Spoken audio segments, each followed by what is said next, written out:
Welcome to a Healing Peace podcast. My name is Kimera Baker. I am an overcomer. I am very passionate about helping others to achieve an abundant life fueled by spiritual principles and emotional balance. In this podcast series, we delve into spiritual self-care. Yes, we will explore exercising our minds and bodies, but more importantly, we will discuss strengthening our inner being, embracing God's love, and being filled by the fullness of God. As you take this journey with us, we want to inspire possessing your authentic selves and happiness. Welcome back, family. I have a question for you. Have you ever had an experience where you felt attacked? In this attack, you thought to yourself, what did I do wrong to deserve this treatment? Ladies, I have asked this question many times in my relationships with people. I may call up a friend to share my day, but instead of receiving positive feedback, I am being attacked. Perhaps I used the word incorrectly and the person just went off. Later on, the person sometimes, not all the time, but sometimes they'll return. And they'll tell me, girl, I'm so sorry. I just had a bad day. And in my bad day, I took it out on you. Being you understand the bad day situation. You had your plenty bad days. You can't always point the finger. But then it happens over and over again. What do you do? Now, I'll be honest and say that in my past life, since I'm an emotional person, I sure would, after a while, blow up in return. And boy, would that be a hot mess. Basically, I decided to hurt the person as they hurt me. I'm not going to take this abuse. I will tell myself, I don't deserve this. In fact, how about you? How would you feel if the tables were turned? With this type of thinking, it causes more problems. Since we are highlighting our wonderful Moving Beyond Emotional course, I want to bring to your attention our audio lesson from Understanding Hurting Those Who Hurt Us, which is taken directly from our podcast series. I'm smiling on this end because I get to share about a course that we put together, and I really love and enjoy and appreciate those who worked with us to come up with this curriculum. I digress. Anyways, I'm going to play a part of the course, and I want you to listen because in the audio, it reveals the reasons why we retaliate, why we hurt those who hurt us. It also discusses Jesus overcoming evil. After the highlight, keep listening as I have some great tips on how we too can overcome evil with good. This is our third installment of exploring women's responses when people or life experiences hurt us. As we move forward, we are tied for the third top response. Well, the number 3 tied response is we hurt those that hurt us. Hurting those that hurt us is pretty self-explanatory.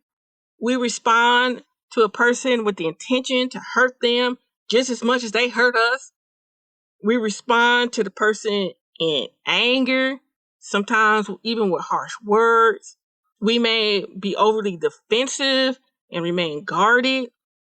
We also, most of the times, do not understand or recognize how our behavior contributed to the conflict. We may devise plans to retaliate. We quickly reveal the faults in the other person. And we may secretly even wish the other person harm. how does hurting others come up in our lives with God in our walk with Him? We may be unable to extend grace, love, and mercy to the offender. How do people in the Bible respond for being hurt? What happens when things ain't working out? And I'm going to go to a deep story in the Bible. I mean, it really does encapsulate this to a T. And so work with me.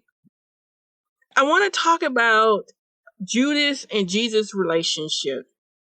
In John 12, John notes that Jesus was anointed by oil for his forthcoming burial. In response to Jesus' anointing, Judas asked, why was the oil not used and sold for a profit? Jesus says, hey, we know you a thief, man. We know you've been helping out in the money bag. Let me rephrase, not Jesus. I got my James mixed up. It was John. John made the statement, hey, I know Judas is a thief. He be helping himself out in the money bag. In other gospels as well, it reveals that as soon after Jesus' anointing, Judas left. He bargained with the Pharisees for money to turn him over. Most, like my logical conclusion, would be that Judas was motivated by money, and that's why he just betrayed Jesus. Another reason could be that he was dissatisfied with Jesus' missionary work, meaning, hey, why everybody looking at Jesus, not looking at me? But whatever was going on with Judas, it forced him to respond to his hurt by retaliating and wanting to hurt Jesus in return. Simply, it was hurt gone wrong. The Gospels also tell us that Satan prompted or entered Judas. Once this happened, he went and he betrayed Jesus. I'm highlighting this because I want you to consider for a moment that sometimes when we respond by hurting those who hurt us, we are filled with Satan lies. Ooh, he be lying to us. And the consequences of that, like we turn around and hurt other people. And I can only assume that Judas probably didn't think that his actions would lead to Jesus' death. This is my thought process. I'm thinking that he probably just thought that they would kind of like pump their chest up at Jesus and say, okay, you just arrest him and you will let him go. Once he was freed, Judas could say, hey, I taught Jesus a lesson. He needed to be put in his place. I tell you guys, when we retaliate, sometimes, I'll be honest, sometimes we just try and teach the other person a lesson. Most likely that lesson is you need to value me. I deserve to be treated better. I want you to understand what I just went through. Ooh, how many times have I done that one? But in our retaliation, in us hurting them just like they hurt us, sometimes we don't fully grasp the intent or the magnitude of the pain that they're about to experience. Judas, he did eventually realize the full impact of his actions. He became remorse to the point that he committed suicide. Judas' response to hurt cost him and Jesus their lives. Let's look at Jesus' response to Judas, though. During the Passover meal, Jesus was deeply distressed because he knew Judas was about to betray him. These J's getting to me. I'm going to get them out. Jesus vocalized that, man, you about to betray me. In his vocalization, he didn't lash out or insult Judas. In fact, the other disciples were so clueless to who was really going to betray him because Jesus still exemplified and gave love to Judas. Jesus, he was really just being righteous. Even though he knew this hurt was coming, he still was able to interact with Judas in a way that was loving and righteous. To the point that Judas even kissed him. And how did Jesus respond? He called him friend. Can you imagine? I'm being betrayed by a kiss and I'm still going to call you friend. Whew. Jesus is the man.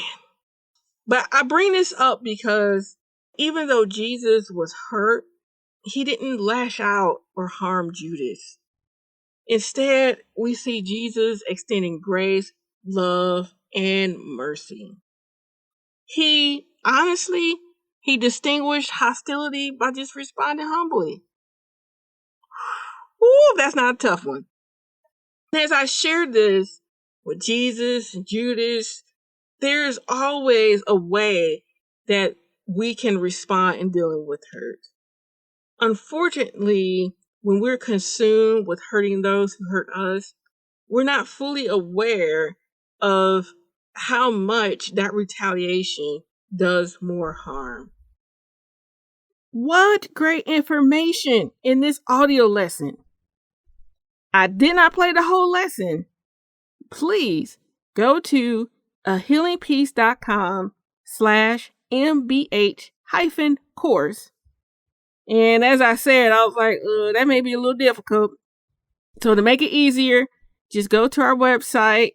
In the menu, there's a resource element of our menu. Select that, and in the drop down, you'll see online course. Go ahead, click it, sign up for it, spend time delving into why we respond this way, but more importantly, delve into some steps and strategies for having healthier responses. While you're there, go ahead, listen to the whole audio. Like I say, I only played a snippet. All right, I'm getting all carried away. As I promised, let's get into some strategies for overcoming evil with good. In the replay, you heard how Jesus responded to Judas' evil behavior. To be honest, I am not at all confident that I would have had the same restraint. I would not be able to call Judas my friend. No, I wouldn't. But Jesus, being Jesus, he has such a different response. He responded with kindness, grace, forgivingness, calmness. Yeah, like I said, I'm a tad bit emotional. Unfortunately, that's not always my first response. Again, I digress. But more importantly, Jesus responded with humility. In his humility, he was able to diffuse a hostile situation.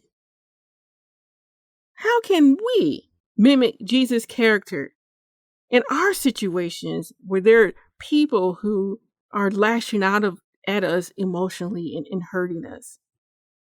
The first tip number 1, is to take a time out to diffuse hostility. Now, as I stated before, I'm not to Jesus' level. That's, why I'm here learning and growing. We're doing it together. And sometimes being that calm and collective is not my first response. But if I take my time out and I go and spend some time and say, hey, let me recoup, let my emotions not get the best of me, then I can get to a place where I can respond like Jesus. So again, tip number 1 to diffuse a hostile situation is take your time out. Pause. And in this pausing, you may just have to be honest with the person and tell them, hey, I just need some time to process what just happened. Can you give me a moment? I will call you back tomorrow, girl, and we'll finish this conversation. Sometimes you got to do those little things to take care of yourself. Now, this is important. While you taking that time out, remember to breathe. Sometimes those emotions get going and we forget to breathe. So go ahead, time out, breathe. And this leads to my tip number 2. In your time out period, pray during this time.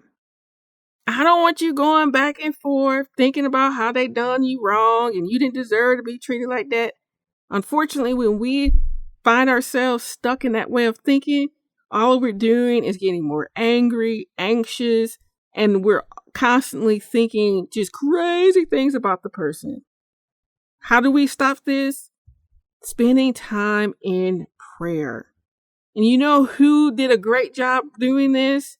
Of course, it's Jesus. In episode 2, I believe, of this series, we talked about how Jesus went and prayed through things in the Garden of Gethsemane. Well, he didn't stop there. His journey was intense from that time moving forward.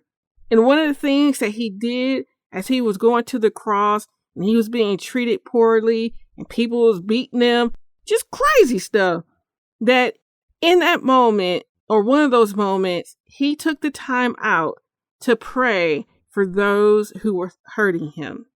In Luke 23, verse 34, you see Jesus praying and asking God to forgive them because they do not know what they are doing. What a powerful prayer. Oh, forgive them, Lord. They don't know what they're doing, acting the fool. They don't know.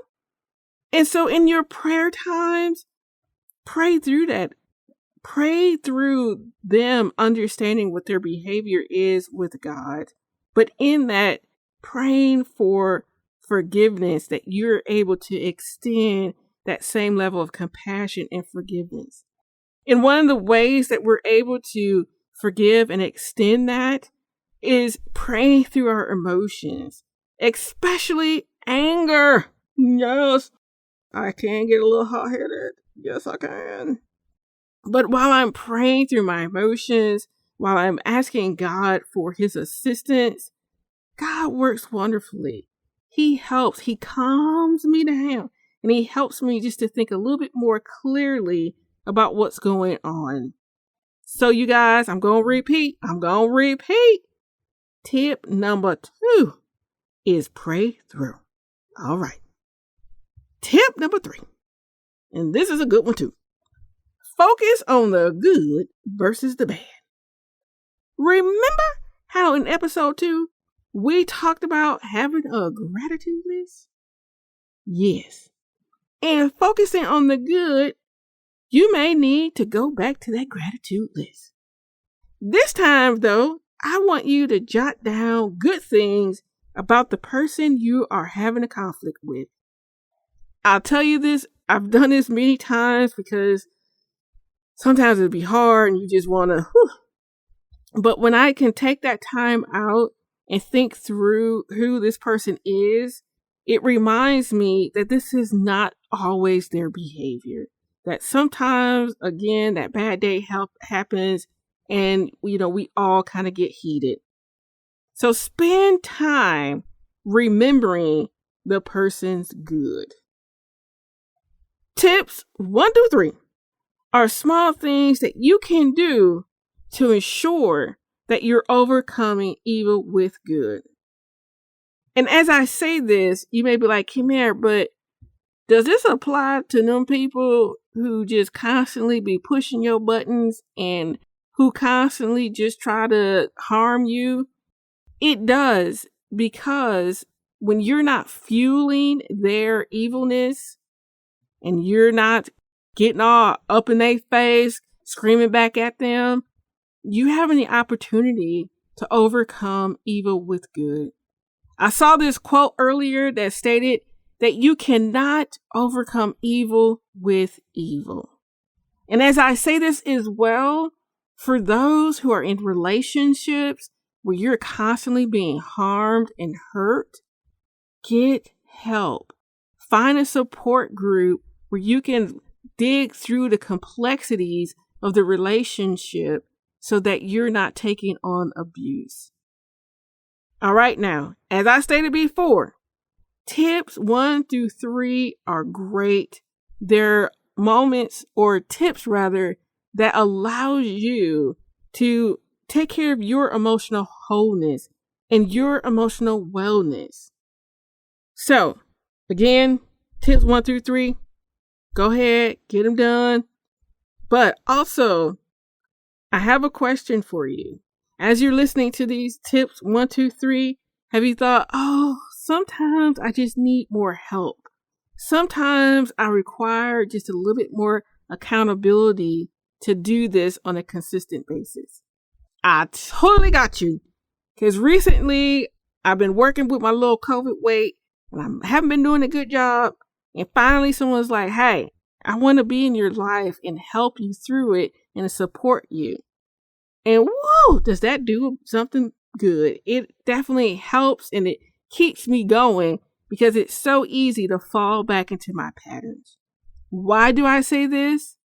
Well, of course, I'm about to share once more of our interactive, faith-based online workshop.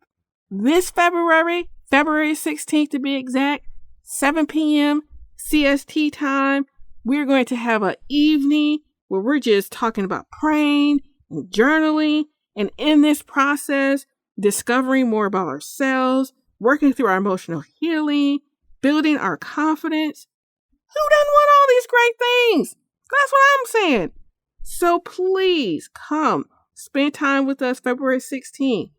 Go to ahealingpeace.com/register. Sign up. Meet us. I want to see you guys. And as you do, I know that together we can continue to build a great community and support each other during our journeys. Go ahead, register.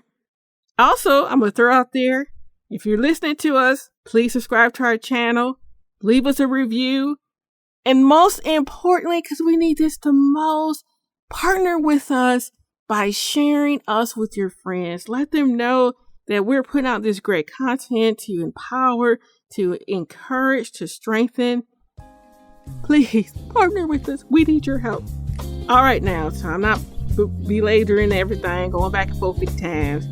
Come back next week. We got more encouragement for you. I'm quite excited about the segment that's coming up. See you next time.